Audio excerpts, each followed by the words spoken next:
Hello, this is Lance from Blue Collar Bobbers. I thought I would do this video to show you kind of the basics of the wiring on these bikes and why we do what we do. So let's start with first checking the wires for electricity or checking to see if there's voltage. Okay, I bought this years ago. This is just a cheap little checker and it has a little alligator clip on the other end. This is a good way to go. All these things are so cheap on Amazon and that now. You can pick them up so cheap. I've had this probably 15 years, but anyway, okay, so what we do is this end will go on the ground or the frame, either one, because the ground and the frame are the same.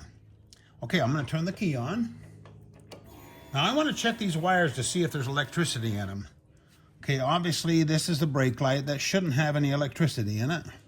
Nothing. Okay, now we turn these three wires into keyed power in your kit. Let me check one. Okay, there we go. So that means there's electricity going through those wires. This is just a good way to check to see which wires are which and if they're working. Let me show you another type. Okay, this is a meter type. These are cheap too. I think I paid $9 or $10 for this one. Okay, so anyway, what we do on this type is we'll go the ground wire or the frame, and then we'll, just for fun, let's touch the battery. There you go, 12 volts.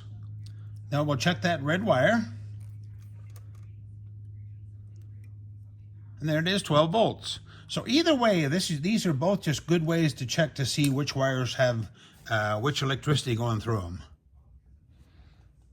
Oh, put that little cover over that positive terminal too, because when you're working on your bike, if you touch something on there, you're going to get a hell of a spark. Okay, so what we did, we came up with this real cool idea, these papers that go with the different bikes. So this is for Kawasaki's. Okay, you'll notice there's always 5 wires, main wires coming out of the bike. You've got the ground, keyed power, stoplight, and 2 signal wires. Now, on these, what you'll notice is these are fine with just single wires because you only have one function on those. But in our kits, we furnish dual filament signal lights. So what we need to do, we need to split these off, the ground and the keyed power, so that you have power going to both flashers or signal lights and tail lights. It's just a nice safety feature on, especially on bobbers where you've got that offset tail light. And more light is better, so let's light up the back of these bad boys. So anyway, if you'll notice on this, now and the bike itself has just 1 ground wire coming out, sometimes 2, sometimes 3. But if it does, in our kits, we furnish you 3-way connector bag to show you how to make that into a 3-way connector on the grounds, because you'll need 3 of those, 3 grounds. And then on the keyed power, same thing. We furnish you the stuff to do the 3 keyed powers. And the other wires, no problem, just the single wires is fine. Cool idea, huh? We also furnish this paper. This is good for the guys that know a little more about wiring, and this will also show the different bikes and what the wires are which for the lights. Okay, these are part of the tools that we use. You don't need to necessarily have these, but I'll show you some examples. Okay, so left side, this is a wire stripper. Now the standard cheaper wire crimper usually has the stripper in there. You can do it by hand. These are nice too, they're cheap too, and if you want to get one of those, it's kind of handy. You just put the wire in the end like that, pull the trigger, and it strips the end off. Okay, so we've got that fancier stripper, crimper wire cutter, fancier crimper. Okay, in your kit, we'll have probably one of 3 sizes of heat shrink tubing with the small, the medium, and the large. Most things will use the small and the medium.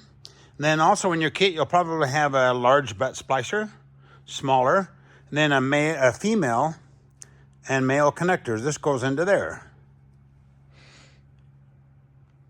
Now, I haven't checked Amazon in a long time, and before I did this video, I thought, let me just pop on there and see what they have as far as these tools go.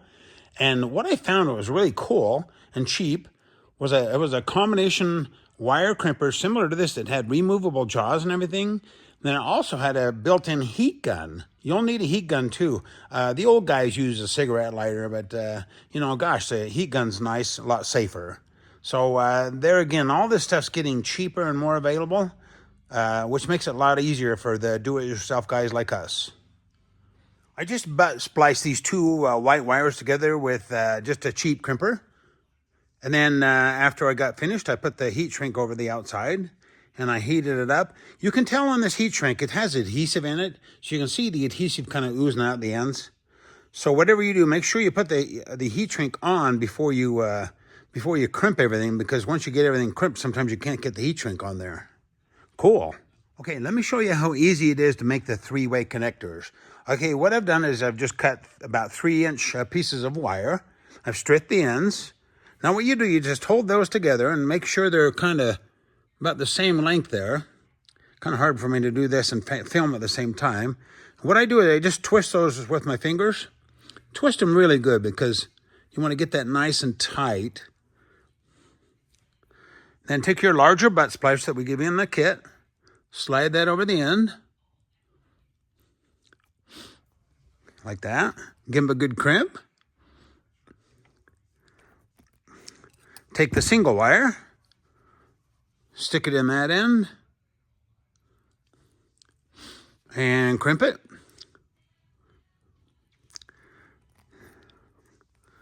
And there you have, it's a three-way connector. I'm going to go ahead and show you the heat shrink this and put the ends on it.